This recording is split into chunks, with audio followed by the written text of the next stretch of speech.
আসসালামু আলাইকুম। আশার মিনি কিচেনে সকল বন্ধুদের স্বাগত জানিয়ে শুরু করছি। আজকে আমি নিয়ে এসেছি বেগুন দিয়ে তৈরি দুর্দান্ত স্বাদের একটি রেসিপি। আর এই রেসিপিটি গরম গরম ভাতের সঙ্গে খেতে দুর্দান্ত লাগে, এতটাই টেস্টি হয় যে মাছ মাংস ফেলে শুধুমাত্র এই রেসিপি দিয়ে ভাত খেয়ে নেবেন একতলা। তো চলুন আজকের বেগুনের এই রেসিপিটি দেখে নেওয়া যাক। আর খুব সহজভাবে রেসিপিটি আমি তৈরি করে দেখাবো। আর যারা নতুন বন্ধু আমার ভিডিওটি দেখছেন, ভালো লাগলে অবশ্যই আমার চ্যানেলটি সাবস্ক্রাইব করে আমার পাশে থাকবেন। এখানে আমি একটা মাঝারি সাইজের বেগুন নিয়েছি, আর বেগুনগুলো আমি এরকম লম্বা আর একটু মোটা করে কেটে নিয়েছি। আর বেগুনটা আমি খুব ভালোভাবে ধুয়ে পরিষ্কার করে নিয়েছি। আপনারা চাইলে বেগুনের পরিমাণটা বাড়িয়ে কমিয়ে নিতে পারেন। আর এখানে আমি সাদা বেগুন নিয়েছি, আপনারা যে কোনো বেগুন নিতে পারেন। এখন আমি এখানে দিয়ে দিচ্ছি হাফ চামচের থেকেও কম হলুদের গুঁড়ো,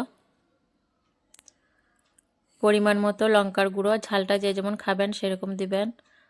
আর হাফ চামচের থেকেও কম নুন দিলাম, আর খুব অল্প পরিমাণে চিনি। আর দিয়ে দিচ্ছি চা চামচে 1 চামচ সর্ষের তেল। সর্ষের তেলটা কিন্তু অবশ্যই দিবেন। দিয়ে আমি হাত দিয়ে বেগুনগুলো খুব ভালোভাবে মেখে নেব, যাতে বেগুনের গায়ে তেল মশলা নুন খুব ভালোভাবে ঢুকে যায়। প্রত্যেকটা বেগুন আমি খুব ভালোভাবে মেখে নেব। বেগুনটা খুব ভালোভাবে মেখে নেওয়ার পর দেখুন এখন আমি এটা সাইডে রেখে দেবো। আর এইদিকে একটা আমি পেস্ট বানানোর জন্য রেডি করে নেব। এখানে একটা বাটির মধ্যে আমি দিয়ে দিচ্ছি 2 চামচ কালো সর্ষে আর 2 চামচ পোস্ত, আর দিয়ে দেবো 2টো কাঁচা লঙ্কা। আপনারা চাইলে এটা মিক্সিতে পেস্ট করে নিতে পারেন। আমি মিক্সিতে বানাবো না, আমি শিলে বেটে নেব। তারপর রান্নার দিকে চলে যাব।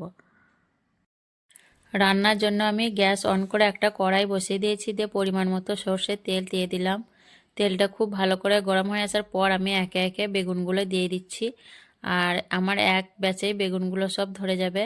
সব বেগুনগুলি আমি একবারে দিয়ে দিচ্ছি। দিয়ে বেগুনগুলো আমি একটু হতে দেব, তারপর উল্টো পাল্টা করে ভেজে নেব লাল লাল করে। নিচের দিকটা কয়েক সেকেন্ড হওয়ার পর আমি একটা খুন্তি দিয়ে বেগুনগুলো উল্টে পাল্টে তেলের মধ্যে ভেজে নিচ্ছি। আর বেশ কিছুক্ষণ ধরে আমি তেলের মধ্যে বেগুনগুলো উল্টে পাল্টে ভাজতে থাকবো, যতক্ষণ অবধি বেগুনের গায়ে লাল রং ধরে যাচ্ছে। আমি লাল লাল করে বেগুনগুলো ভেজে নেব।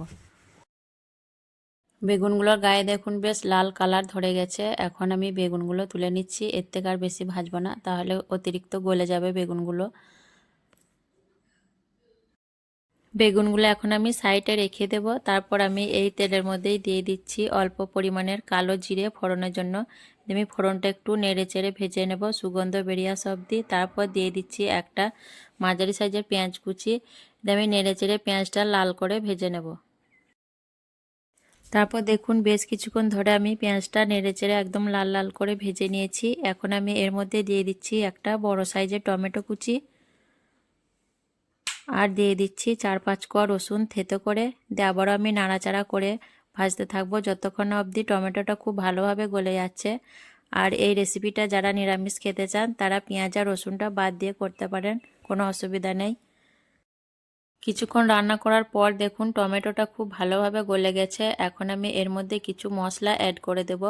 এখানে দিয়ে দিচ্ছি পরিমাণ মতো হলুদের গুঁড়ো, খুব অল্প পরিমাণে লঙ্কা গুঁড়ো, ঝালটা যে যেমন খাবেন সেরকম দিবেন, অল্প পরিমাণে ধনে গুঁড়ো আর স্বাদ মতো নুন। আর দিয়ে দিচ্ছি চা চামচে 1 চামচ চিনি। চিনিটা অবশ্যই নিজেদের স্বাদ অনুযায়ী দিয়ে দিবেন। আর চিনিটা কিন্তু অবশ্যই দিবেন, তাহলে তরকারির টেস্টটা খুব ভালো আসবে। তারপর আমি নেড়েচেড়ে মশলা খুব ভালোভাবে কষিয়ে নেব যতক্ষণ না অবধি মশলা থেকে তেল ছেড়ে দিচ্ছে এবং কাঁচা গন্ধটা চলে যাচ্ছে। মশলাটা দেখুন খুব ভালো করে আমি কষিয়ে নিয়েছি, মশলার থেকে তেল ছেড়ে দিয়েছে। এখন আমি এর মধ্যে দিয়ে দেব আগে থেকে বেটে রাখা সর্ষে পোস্ত আর কাঁচা লঙ্কার পেস্ট। দিয়ে বাটিটা ধুয়ে আমি খুব অল্প পরিমাণে একটু পানি দিয়ে দিচ্ছি। তারপর আমি আবারও নেড়েচেড়ে খুব ভালোভাবে মশলার সঙ্গে সর্ষে আর পোস্তর পেস্টটা মিশিয়ে নেব। আর এটা আমি খুব বেশিক্ষণ ধরে ভাজবো না, যেহেতু এর মধ্যে সর্ষে দেওয়া আছে। সর্ষে খুব বেশি ভাজা হয়ে গেলে তেতো ভাব হয়ে যায়, তার জন্য আমি শুধুমাত্র এটা খুব ভালোভাবে মিশিয়ে নেব। সর্ষে আর পোস্তর পেস্টটা মশলার সঙ্গে খুব ভালোভাবে মিশিয়ে নেওয়ার পর এখানে আমি দিয়ে দিচ্ছি মশলার বাটিটা দিয়ে 2 বাটি পানি ঝোলের জন্য। আর ঝোলটা বেগুন দেওয়ার পর একটু টেনে যাবে রান্নার শেষে। দিয়ে আমি নেড়ে চেড়ে খুব ভালোভাবে সব কিছু মিশিয়ে নেব ঝোলের সঙ্গে। ভালোভাবে নেড়ে চেড়ে মিশিয়ে নেওয়ার পর এখন আমি ঢাকনা ঢেকে দিচ্ছি। ঢাকনা ঢেকে দিয়ে আমি 2-3 মিনিটের মতো মিডিয়াম ফ্লেমে ঝোলটা খুব ভালোভাবে ফুটিয়ে নেব।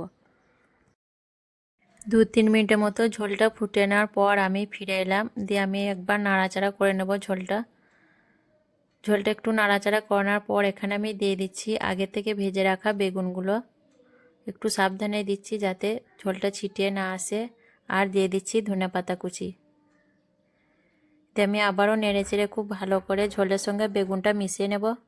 নাড়াচাড়া করে ঝোলের সঙ্গে মিশিয়ে নেওয়ার পর আমি আবারও ঢাকনা ঢেকে দিয়ে 3-4 মিনিটের মতো রান্না করে নেব মিডিয়াম ফ্লেমে।